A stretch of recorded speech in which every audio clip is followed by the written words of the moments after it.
আজকের ভিডিওতে আমরা রায়া মার্টিন পশ্চিমিত্রার পঞ্চম শ্রেণী তৃতীয় পর্যায়ক্রমিক মূল্যায়ন 2025 অর্থাৎ ফাইনাল এক্সামের ইংরেজি বিষয়ে যে 5 দাগের প্রশ্নপত্রটি রয়েছে অর্থাৎ Bardhaman municipal girls high school HS বিদ্যালয়ের সমস্ত প্রশ্নের উত্তরগুলি সমাধান করব। প্রশ্নপত্র সমাধান করার আগে বলে দেই, আমার পরবর্তী ভিডিওগুলি বানাতে অনুপ্রাণিত করার জন্য অবশ্যই চ্যানেলটিকে সাবস্ক্রাইব করে নেবে এবং এই ভিডিওটি যদি তোমাদের ভালো লেগে থাকে তাহলে ভিডিওটিকে লাইক, কমেন্ট ও শেয়ার করে দেবে। প্রথমে আছে রিডিং স্কিল। সিনে আছে একে read the following passage and answer the giving questions. তাহলে আমরা প্রথমে প্যাসেজটা পড়ে নেব। It was a bright and sunny morning, a large group of young boys gathered in the woodland with their bows and arrows, but they were not just ordinary boys. They were the 5 Pandavas and the 100 Kauravas. The 5 Pandavas brothers and 100 Kaurava brothers were cousins, but a fierce rivalry between them began to grow even when they were only children.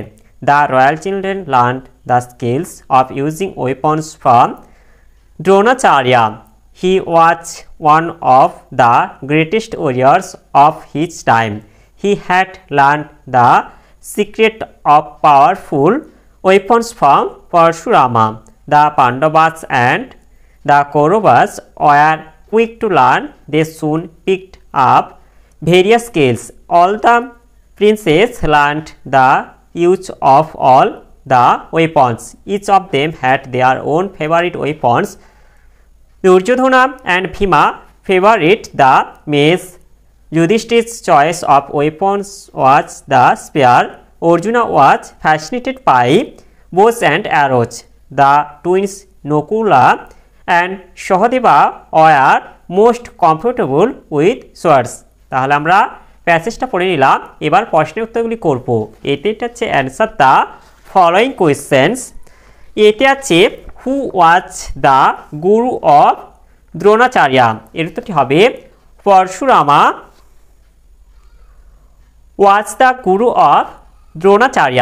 এরপরে বিটিটা হচ্ছে how was the relationship between the Pandavas and the Kauravas, এর উত্তরটি হবে এ fierce rivalry between the Pandavas and the Kauravas.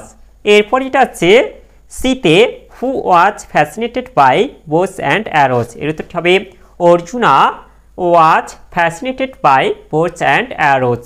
এরপরে দ্বিতীয়টা আছে who were the twin brothers এবং the Pandavas, এর উত্তরটি হবে Nakula and Sahadeva were the twins brother এবং দ্য পাণ্ডবাস। এরপর এটা আছে পিতে write T for true and F for false statements in the giving boxes. এতে হচ্ছে a large group of ordinary boys gathered in the woodland, এটা ফলস হবে। এরপর বিতে হচ্ছে Yudhishthir was comfortable with mace, এটা ফলস হবে। এরপর সিতে রয়েছে Dronacharya was one of the greatest warriors of him time, এটা ট্রু হবে।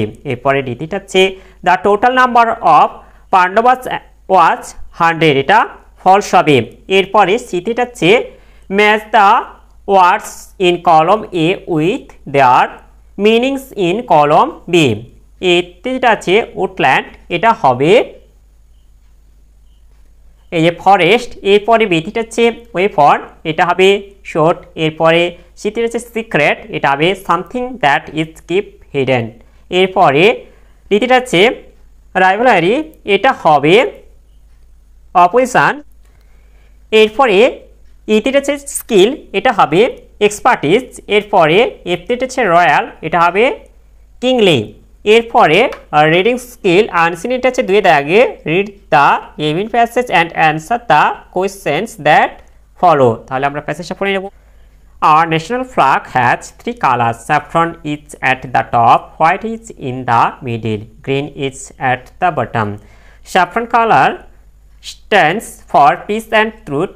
Green color stands for fertility and growth of land. There is a blue wheel in the center.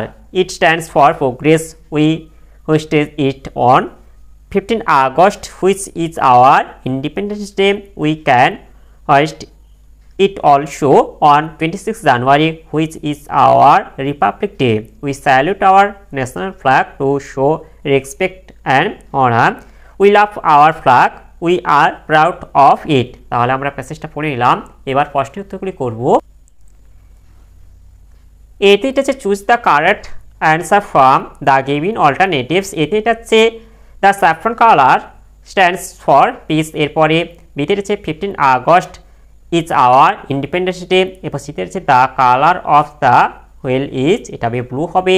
এরপরে ডিতে এটা হচ্ছে 26 January is our republic day. এরপরে বিতে হচ্ছে answer the following questions. এতে হচ্ছে how many colours are there in our national flag. এর উত্তরটি হবে 3 colours are there in our national flag.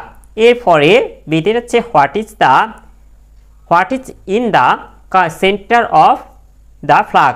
এর উত্তরটি হবে a blue wheel in the centre of the flag. এরপরে সিতে হচ্ছে what does the green colour stand for. এর উত্তরটি হবে green colour stands for fertility and growth of land. এরপরে ডিতে হচ্ছে why do we salute our national flag. এর উত্তরটি হবে we salute our national flag to show respect and honour. এরপরে সিটি হচ্ছে give the opposite of the following words from the above passage. এতে হচ্ছে টপ, এটা বটম হবে। এরপরে বিতে হচ্ছে ডিসঅনার, এটা অনার হবে। এরপরে সিতে হচ্ছে হেড, এটা লাভ হবে। এরপরে ডিতে হচ্ছে ব্ল্যাক, এটা হবে হোয়াইট।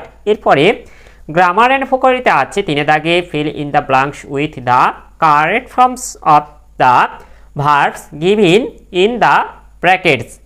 এতে হচ্ছে সি ওয়েন্ট হবে to the music class yesterday.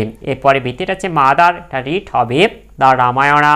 এরপর সিতে হচ্ছে দ্য বয়েজ আর প্লেইং হবে ফুটবল নাও। ডিতে যেটা আছে ফার্মার্স, এটা গ্রো হবে ক্রপস ইন দ্য ফিল্ড। এরপর 4 থেকে আছে fill in the blanks taking appropriate prepositions from the list given below. Swami Vivekananda was born on হবে 1863। He belong to a rich family. In those days our country was under the British rule. Vivekananda felt for the misery of the Indians. এরপরে 5 থেকে যেটা আছে underline the adverbs in the following sentence. এতে এটা it is very funny, এখানে ভেরিটা হচ্ছে adverbs. এরপরে বিতে হচ্ছে he will watch A movie tomorrow, এখানে টুমোরোটা হচ্ছে অ্যাডভার্বস। এরপরে সিতে হচ্ছে হি ইজ স্লিপিং নাও, এখানে নাওটা হচ্ছে অ্যাডভার্ব। এরপর ডিতে হচ্ছে our teacher never comes late, এটা লেটটা হচ্ছে অ্যাডভার্বস। এরপরে ইতে হচ্ছে the bird was singing sweetly, এটা সুইটলি হচ্ছে অ্যাডভার্ব। এরপর 6 থেকে যেটা হচ্ছে complete the following chart appropriately. প্রেজেন্টটা ফার্স্ট আছে, টিচ থেকে এটা হবে টার্ট। আর এরপরে যেটা আছে রাইট থেকে এটা হবে রোড। এরপরে সিতে সেটা হবে ব্রেক থেকে এটা ব্রোক হবে।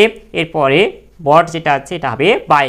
এরপর 7 থেকে আছে put অ্যাপ্রোপ্রিয়েটেড punctuation marks in the following sentence. এখানে এর যেটা আছে এখানে আইটা, যে প্রথম আইটা এটা বড় হাতের হবে, বাকি সবগুলি ঠিকই থাকবে। আর শেষে ফুল স্টপ হবে। এরপর বিধিটা আছে এই যে এখানে তোমাদের যে আরটা আছে, আর এর যে এটা আছে বড় হাতে, এটা ছোট হাতের হবে এবং শেষে এটা হবে তোমাদের জিজ্ঞাসা চিহ্ন বসবে। এরপরে আর থেকে এটা আছে fill in the blanks with অ্যাপ্রোপ্রিয়েটেড articles. এতে এটা হচ্ছে দ্য কাউ ইজ এ হবে ইউজফুল অ্যানিম্যাল। এরপরে বিতে the Ganga is a holy river. এরপর সিতে হচ্ছে নিতা হ্যাজ সিন, দা হবে তাজমহল। এরপরে ডিতে হচ্ছে have you seen and owl হবে। এরপরে রাইট স্কেল যেটা আছে 9 দাগে write a paragraph in about 8 sentence on Henry Louis division 00 you may use the following points. এটি তোমাদের মূল যে গ্রামার বই আছে ওখান থেকে পেয়ে যাবে। যদি না পাও অবশ্যই কমেন্ট করো, আমি তোমাদের এটি পরবর্তী ভিডিওতে আলোচনা করে দেবো। এছাড়াও তোমাদের আরেকটি রাইট স্কেল যেটা আছে write a paragraph in about 8 sentence on Rabindranath Tagore you may use following points. এটাও তোমরা তোমাদের যে গ্রামার বই আছে সেই গ্রামার বই থেকে পেয়ে যাবে। যদি না পাও অবশ্যই তোমরা কমেন্ট করো, আমি তোমাদের পরবর্তী ভিডিওগুলিতে এগুলি আলোচনা করে দেব। তাহলে আজকের ভিডিওতে আমরা পঞ্চম শ্রেণীর ইংরেজি বিষয়ের যে 5 নম্বর প্রশ্নপত্রটি ছিল তা আজ সমাধান করলাম। আর ভিডিওটি শেষ করার আগে বলে দিই, তোমরা যারা এখনও পর্যন্ত আমার চ্যানেলটিকে সাবস্ক্রাইব করোনি অবশ্যই চ্যানেলটিকে সাবস্ক্রাইব করে নাও এবং বেল আইকনটি অল করে দাও পরবর্তী ভিডিওগুলির নোটিফিকেশন তাড়াতাড়ি পাওয়ার জন্য।